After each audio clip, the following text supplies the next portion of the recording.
আসসালামু আলাইকুম সুপ্রিয় দর্শক, চলে আসলাম এই মুহূর্তে পাওয়া সবচেয়ে গুরুত্বপূর্ণ আবহাওয়ার নতুন আপডেট নিয়ে। আগামী 26শে সেপ্টেম্বর বঙ্গোপসাগরের বুকে তৈরি হচ্ছে শক্তিশালী নিম্নচাপ, রূপ নিতে পারে ঘূর্ণিঝড়ে, আঘাত হানতে পারে বাংলাদেশ থেকে শুরু করে ভারতের উড়িষ্যা রাজ্যের যে কোনো উপকূলে। এছাড়া আগামী 24 ঘন্টার মধ্যে বাংলাদেশের রংপুর, ময়মনসিংহ, সিলেট, ঢাকা, খুলনা, বরিশাল, চট্টগ্রাম বিভাগের বিভিন্ন অঞ্চলে বিক্ষিপ্ত আকারে বৃষ্টি এবং বজ্রসহ ভারী বৃষ্টিপাতের সতর্কতা রয়েছে। তো আজ 20শে সেপ্টেম্বর শনিবার এবং আগামীকাল 21শে সেপ্টেম্বর রবিবার কেমন থাকতে চলেছে আগামী 24 থেকে 48 ঘন্টার আবহাওয়া।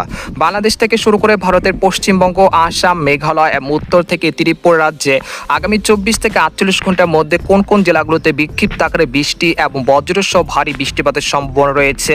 এছাড়া আগামী 10 দিনে নিম্নচাপের প্রভাবে কোন কোন জেলাগুলোতে ভারী থেকে অতি ভারী বৃষ্টিপাতের সতর্কতা রয়েছে। তো এই বিষয়ে আরো বিস্তারিত জানতে হলে ভিডিওটি সম্পূর্ণ দেখতে থাকুন। আর আপনি কোন জেলা থেকে খবরটি দেখছেন, আপনার জেলার নামটি আমাদের কমেন্ট বক্সে জানিয়ে দিবেন। আর সবার আগে সর্বপ্রথম শুধু খবর জানতে আমাদের চ্যানেলটিকে সাবস্ক্রাইব করে রাখুন। এবার জেনে নেওয়া যাক এক নজরে। বন্ধুরা, এই পর্যায়ে আমরা সরাসরি ইউরোপিয়ান যে মেঘের বার্তা রয়েছে সেখান থেকে আপনারা সরাসরি দেখতে পাচ্ছেন যে 20 তারিখ শনিবার বিকেল বা সন্ধ্যার দিকে দেখা যাচ্ছে খুলনা, বরিশাল, চট্টগ্রাম, ঢাকা, ময়মনসিংহ, সিলেট বিভাগের বেশ কয়েকটি অঞ্চলে বিক্ষিপ্ত আকারে বৃষ্টি বা বজ্রসহ বৃষ্টিপাতের সম্ভাবনা রয়েছে। তো এখান থেকে দেখা যাচ্ছে বিকেল বা সন্ধ্যার দিকে জয়নগর, মাঠবাড়িয়া, মিরহাজিগঞ্জ, কাউখালী, বরিশাল, ভোলা, বুরহুদ্দিন, লালমোহন, পাথরঘাটা, খেপুপাড়া, তারপর রয়েছে সন্দ্বীপ, হাতিয়া, রায়পুর, লাকসাম, হাজীগঞ্জ, চাঁদপুর, কুমিল্লা, মানিকছড়ি, খাগড়াছড়ি, দীঘিনালা, রংধনু, রাঙ্গামাটি, হাটহাজারী, তারপর রয়েছে খানচি, এসব জেলা কোথাও কোথাও বিক্ষিপ্ত আকারে বৃষ্টি বা বজ্রসহ ভারী বৃষ্টিপাতের সম্ভাবনা রয়েছে আজ বিকেল বা সন্ধ্যা বা রাতের দিকে।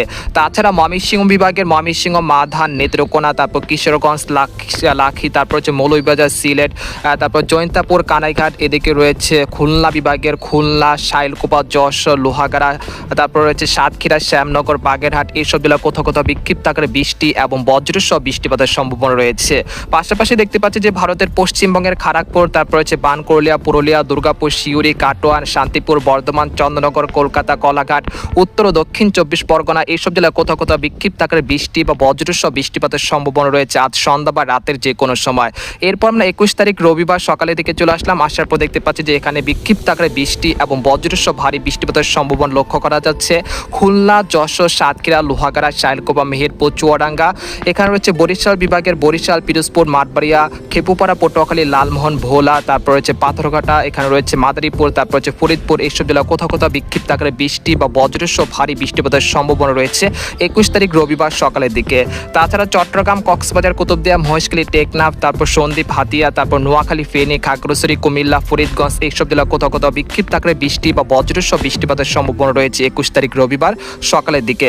তারপর আমরা বেলা 11টার দিকে চলে আসার পর দেখতে পাচ্ছি যে আকাশ কিছুটা পরিষ্কার হয়ে যাচ্ছে। একই সঙ্গে রংপুর, ময়মনসিংহ, সিলেট, রাজশাহী, ঢাকা, খুলনা, বরিশাল, চট্টগ্রাম অর্থাৎ দেশের 8 বিভাগের 64 জেলার আকাশ বেলা 11টার দিকে পরিষ্কার থাকার সম্ভাবনা রয়েছে। তারপর দুপুর 2টা থেকে বিকেল 4টার মধ্যে কিছুটা বিক্ষিপ্ত আকারে বৃষ্টিপাতের সম্ভাবনা লক্ষ্য করা যাচ্ছে খুলনা, বরিশাল, চট্টগ্রাম বিভাগের বিভিন্ন অঞ্চল জুড়ে। তবে এই সময় পার্বত্য চট্টগ্রাম বিভাগের খাগড়াছড়ি, রাঙ্গামাটি, বিলাইছড়ি, তারপর সন্দ্বীপ, হাতিয়া, এইসব অঞ্চলে কোথাও কোথাও বিক্ষিপ্ত আকারে হালকা থেকে মাঝারি ধরনের বৃষ্টিপাতের সম্ভাবনা রয়েছে, সেই সাথে থাকতে পারে বজ্রপাতও। এছাড়া আমরা দেখতে পাচ্ছি পশ্চিমবঙ্গের খড়গপুর, কলকাতা, কলাঘাট, উত্তর ও দক্ষিণ 24 পরগনা, জামশেদপুর, ধানবাদ, এইসব জেলা কোথাও কোথাও বিক্ষিপ্ত আকারে বৃষ্টি বা বজ্রসহ ভারী বৃষ্টিপাতের সম্ভাবনা রয়েছে। তারপরে 21 তারিখ রাত 12টা থেকে পরের দিন 22 তারিখ সোমবার সকালের মধ্যে দেখা যাচ্ছে রংপুর, ময়মনসিংহ, সিলেট বিভাগের প্রত্যেকটি জেলাতে তীব্র বজ্রসহ ভারী বৃষ্টিপাতের সম্ভাবনা লক্ষ্য করা যাচ্ছে। তো এই সময় দেখা যাচ্ছে সিলেট, জৈন্তাপুর, কানাইঘাট, জগন্নাথপুর, বালাগঞ্জ, কুলাউড়া, মৌলভীবাজার, বারলাখা, এইসব জেলা কোথাও কোথাও তীব্র বজ্রসহ ভারী বৃষ্টিপাতের সম্ভাবনা রয়েছে 21 তারিখ রাত 12টা থেকে পরের দিন 22 তারিখ সোমবার সকালের মধ্যে। তাছাড়া ময়মনসিংহ, মাধান, নেত্রকোনা, সরিষাবাড়ি, জামালপুর, তারপর হচ্ছে গাইবন্ধা, এইসব জেলা কোথাও কোথাও তীব্র বজ্রসহ ভারী বৃষ্টিপাতের সম্ভাবনা রয়েছে 21 তারিখ রাত 12টা থেকে পরের দিন 22 তারিখ সোমবার ভোর 6টার মধ্যে। এরপর না 22 তারিখ চলে আসলাম। আসার পর দেখতে পাচ্ছি যে দেশের 8 বিভাগের 64 জেলার আকাশে কিন্তু বেশ মেঘলা থেকে মেঘলা থাকতে পারে, একই সঙ্গে হালকা থেকে মাঝারি ধরনের বৃষ্টি বা বজ্রসহ বৃষ্টিপাতের সম্ভাবনা রয়েছে 21 তারিখ রাত 12টা থেকে 22 তারিখ সন্ধ্যা 6টার মধ্যে।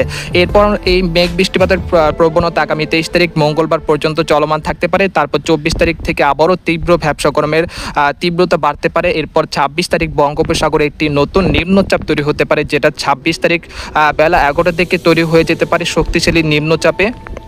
এরপর 27 তারিখ এটা কিছুটা শক্তি বাড়িয়ে ঘূর্ণিঝড়ের রূপ নেওয়ার আশঙ্কা রয়েছে।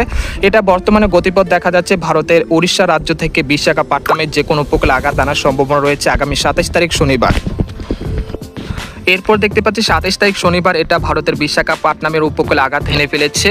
তো এটার অগ্রভাগের প্রভাবে বাংলাদেশের বিভিন্ন বিভাগে কিন্তু বৃষ্টিপাতের সম্ভাবনা বৃদ্ধি পেতে পারে আগামী 27 তারিখ বা 28 তারিখ থেকে। এর ফলে কত মিলিমিটার বৃষ্টিপাত হতে পারে সেটা আপনাদেরকে পরবর্তী ভিডিওতে জানানো হবে।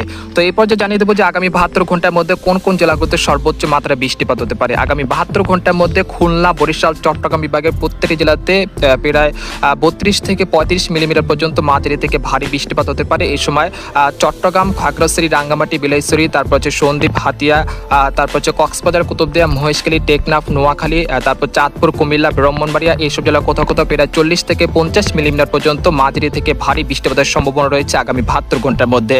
তবে এই সময় রংপুর, রাজশাহী, ময়মনসিংহ, সিলেট বিভাগের প্রত্যেক জেলার আকাশ কিন্তু প্রায় পরিষ্কার থাকতে পারে এবং তীব্র ভ্যাপসাগরম বা আর্দ্রতাজনিত ঘামযুক্ত আবহাওয়া পরিস্থিতি বিরাজমান থাকার সম্ভাবনা রয়েছে। পরবর্তী 5 দিনে দেখা যাচ্ছে যে ঢাকা, খুলনা, বরিশাল, চট্টগ্রাম, ময়মনসিংহ, সিলেট বিভাগের কোথাও কোথাও প্রায় 50 থেকে 60 মিলিমিটার পর্যন্ত মাঝারি থেকে ভারী বৃষ্টিপাতের সম্ভাবনা রয়েছে। পাশাপাশি বৃষ্টিহীন এলাকাগুলোতে তীব্র ভ্যাপসাগরম বা আর্দ্রতাজনিত ঘামযুক্ত আবহাওয়া পরিস্থিতি বিরাজমান থাকার সম্ভাবনা রয়েছে। তো এই ছিল আজকের খবর। তো আজকের খবর এখানে শেষ করতে চাচ্ছি। সবাই ভালো থাকুন, সুস্থ থাকুন, আল্লাহ হাফেজ।